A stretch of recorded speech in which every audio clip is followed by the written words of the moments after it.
Pour savoir ce qu'il y a à comprendre, Mario Dumont.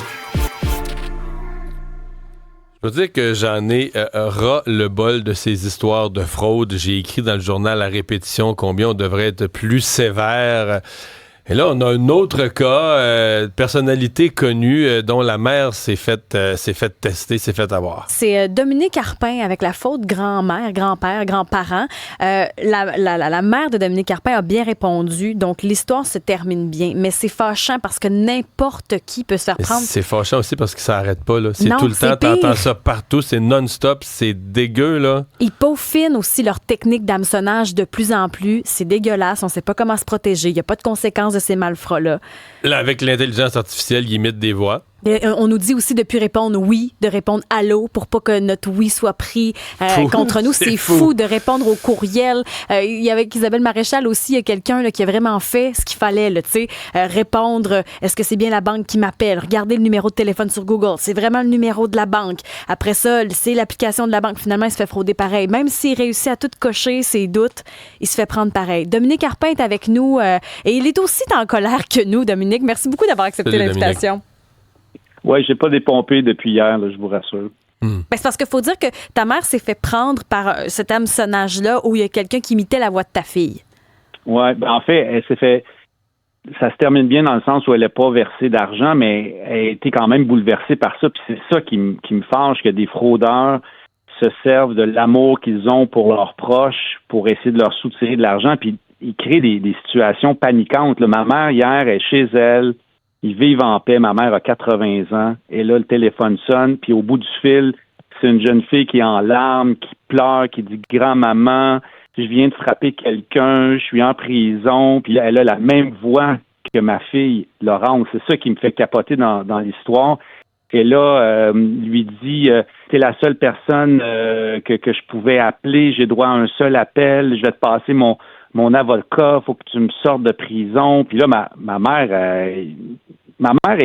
est renseignée dans la vie. Tu sais, elle avait entendu parler de cette histoire-là, puis on en avait même parlé dans le temps des fêtes. C'est un drôle de hasard. Puis elle avait des soupçons, mais en même temps, il y a une partie d'elle qui y croyait. Non, parce qu'il y a deux affaires, Dominique. Là. Les psychologues du crime te diraient l'urgence. On crée un sentiment d'urgence qui fait que tu n'as pas le temps de réfléchir, pas de recul, pas le temps de réfléchir, et l'émotion. C'est les deux affaires qui diminuent ta réflexion, on va dire, au niveau intellectuel. Là, c'est l'émotion puis l'urgence. Hein? Tu n'as pas le temps de penser, puis de toute façon, tu es tellement pogné au cœur que la tête embarque moins. Là. Mais c'est ça, là, c'est pas un obscur colonel africain qui te demande... de sortir sa fortune personnelle. Là. Tu sais, c'est la voix de ta petite fille qui t'appelle en pleurs, en détresse. Dans son cas, est-ce que c'était sa voix avec l'intelligence artificielle qui avait été clonée, ou c'était une espèce de comédien qui l'imitait? Ma mère jure que c'était sa voix. Tu sais, je rêverais de pouvoir entendre l'enregistrement.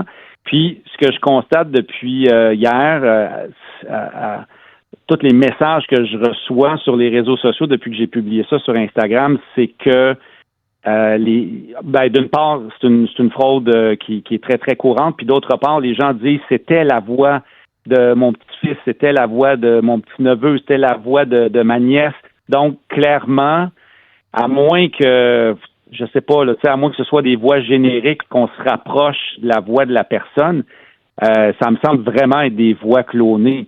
Puis ce qui me fait un peu battre-triper dans cette histoire-là, c'est comprends-tu la sophistication qu'il y a derrière la fraude? Ça veut dire que d'une part, il faut que tu contactes la petite fille, dans ce cas-là, ma fille, que tu enregistres sa voix. Après ça, que tu l'utilises pour cloner ta propre voix. Et là, il faut que tu retraces tes proches. Il faut que tu trouves leur numéro de téléphone. Il faut que tu les appelles avec une histoire qui est plausible. Tu sais, il y a beaucoup d'étapes, je trouve, pour arriver Dominique, à tu décris ça. Les gens. Tu décris la complexité, mais je veux dire, comment dire, toi, dans ta vie, t'as fait des choses complexes parce que c'était ta job à temps plein. Si ta job à temps plein, c'était de voler des vieux, ben, tu montrais des systèmes de merde de même, là. Excuse-moi, c'est aussi cru que ça. C'est qu'à un moment donné, des gens se lèvent le matin puis leur job à temps plein, c'est de voler des personnes âgées. Et c'est pour ça que la sévérité de la justice, c'est ridicule parce qu'on traite ça, c'est un crime sans violence. Non, c'est des trous de cul qui se lèvent tous les matins pour voler du monde, qui montent des systèmes, qui font rien que ça, qui consacrent leur vie à ça. Je veux dire, sac-moi ça en dedans pour des années, là, qu'ils disparaissent de la circulation. Je veux dire, c'est plus... Parce que là, c'est un fléau. Tu sais, t'en parles aujourd'hui, je sais, on va recevoir plein de courriels. Les gens vivent ça, ils ont peur de leur courriel, ils ont peur... C'est rendu que les personnes âgées ont peur du courriel, peur du téléphone, peur de tout. Ouais. Ça n'a plus d'allure, là. Puis tu sais, tu dis, Mario, un crime sans violence. Bon, peut-être sans violence physique, mais il y a une violence psychologique derrière ça. Là. Tu sais, les gens sont traumatisés. Moi, j'ai reçu des messages de quelqu'un qui dit mon père a failli faire une attaque cardiaque là, tellement ça l'a bouleversé, ou mon père est obligé de prendre la route, paniqué pour se rendre au guichet automatique, puis il a failli avoir un accident en chemin. Tu sais, ça, c'est de la violence pour moi, là. C'est de la violence psychologique. Ma mère, hier, j'y ai reparlé en après-midi, puis tu sais, je la sentais encore bouleversée par ça. Puis à chaque fois que le téléphone va sonner, c'est quoi? Tu vas avoir un petit moment d'anxiété à te demander c'est qui est au bout du fil. C'est révoltant. C'est vraiment révoltant. Puis je suis d'accord avec toi. Tu sais, il faut. Moi, je soupçonnais pas à quel point c'était courant. Tu sais, je suis comme toi, je les vois les messages passer, puis je les lis les articles. Mais depuis hier, là, j'ai des messages de policiers qui me disent à tous les jours, on reçoit des victimes qui nous appellent puis qui se sont fait dérober de l'argent, des institutions financières aussi, des gens qui travaillent dans des institutions financières qui me disent bienvenue dans mon quotidien, je fais que ça de mes journées, répondre à des gens qui se sont fait avoir. Fait que tu sais, il y a clairement une organisation actuellement qui fait ça à temps plein puis qui raffine ses techniques. Puis si je me fie au nombre de messages de gens qui sont tombés dans le panneau, mais ça doit être payant parce qu'à tout coup, c'est du 5 000, 8 000, 10 000 de l'achat, là, tu sais. Je reviens à ta mère. À quel moment, c'est intéressant, à quel moment, elle, dans le processus, on va dire, la chaîne a débarqué, là, qu'elle s'est pas rendue jusqu'à verser l'argent? Ben, ma mère, ce qu'elle m'a dit, c'est que elle dit de toute manière, je savais pas comment j'aurais pu l'aider parce qu'ils sont pas capables de faire un transfert Interac.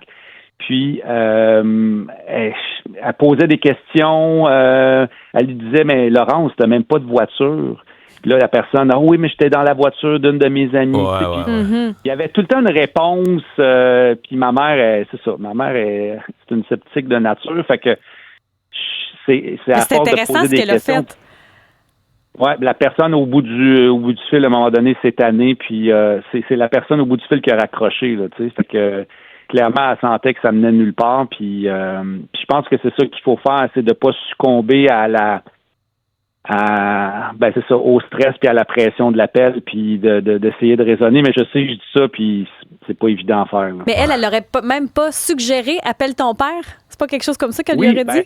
C'est la première chose qu'elle a dit, mais pourquoi t'appelles pas ton père? Puis là, la personne lui a dit, j'ai essayé de l'appeler, mais ça répond pas. Fait que là, tu sais, je veux dire, c'est sûr que leur scénario, là, ils l'ont testé des centaines et des centaines de fois. Ils ont des réponses crédibles à toutes les questions que tu peux leur poser. Mais à un moment donné, je présume que quand ils voient que ça aboutit pas, ben ils raccrochent, là. Puis après, ils se réessayent avec quelqu'un d'autre de la famille, tu sais, c'est ce que j'ai dit à ma mère. Je dis, avise les gens dans l'entourage, les tantes, parce que ça se peut qu'ils reçoivent le même appel dans la prochaine journée. Il y a plusieurs experts qui disent quand on reçoit des appels, peu importe c'est quoi, institution financière, ou dans ce cas-là, c'est de raccrocher puis au pire rappeler pour voir. Demander un numéro, je vais vous rappeler immédiatement, Je sais pas pour vous, mais moi, déjà en partant, quand c'est écrit appel privé ou appel bloqué, je réponds pas. Des fois, c'est un médecin qui te donne tes résultats de prise de sang. C'est ça l'affaire. Ouais. Ben, c'est dans le cas de ma mère, tu sais, ils reçoivent pas non plus 100 000 appels par jour, fait que elle a répondu. Mais l'autre chose aussi, l'autre truc que j'entends puis que les gens m'écrivent, c'est d'avoir quasiment un mot de passe ou une question un mot code, là. Avec une réponse, tu sais. Ouais. Ça, c'est une technique qui peut aider à démasquer la personne au bout du fil. Hey Dominique, merci beaucoup. Merci. Salutations à ta mère. On espère qu'elle va se remettre de ses tristes émotions. Oui, tout à fait. Puis bien heureux de vous en avoir parlé. Puis merci là, de propager le message parce que je pense que la meilleure arme contre ça, c'est d'être informé. Puis, c'est avec des émissions comme la vôtre qu'on y arrive. Merci. Merci. Salut.